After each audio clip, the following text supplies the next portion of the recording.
एक सवाल पूछ रहे हैं जो हज और आम मकामात सब जगह होता है, दौराने नमाज अगर किसी का वजू टूट जाए तो वो क्या करे, कैसे क्या करे? तो उसका तरीका ये है कि आप अपनी नाक पकड़कर मिसाल के तौर पर, या नाक पकड़े बगैर लोगों के बीच में से निकल जाए।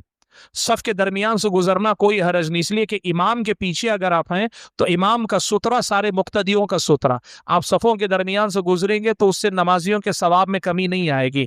आप या तो बीच में से या किनारे जाकर किनारे से निकल जाए, जाके वजू करके आए। अलबत्ता नमाज में यह है कि फिर शुरू से पूरी नमाज पढ़नी पड़ेगी। ऐसा नहीं कि 2 रकात के बाद मेरा वजू टूटा था, आके मैं सिर्फ 2 रकात मुकम्मल करूंगा, ऐसा नहीं हो सकता।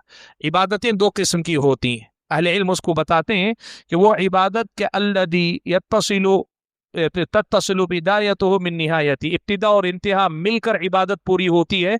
तो वो इबादत शुरू से आखिर तक पाकी की हालत में करना जरूरी है, जैसे नमाज। तवाफ में अलबत्ता ऐसा है कि वो ब्रेक लेकर दोबारा आप वहां से कंटिन्यू कर सकते हैं। जी हाँ, ठीक।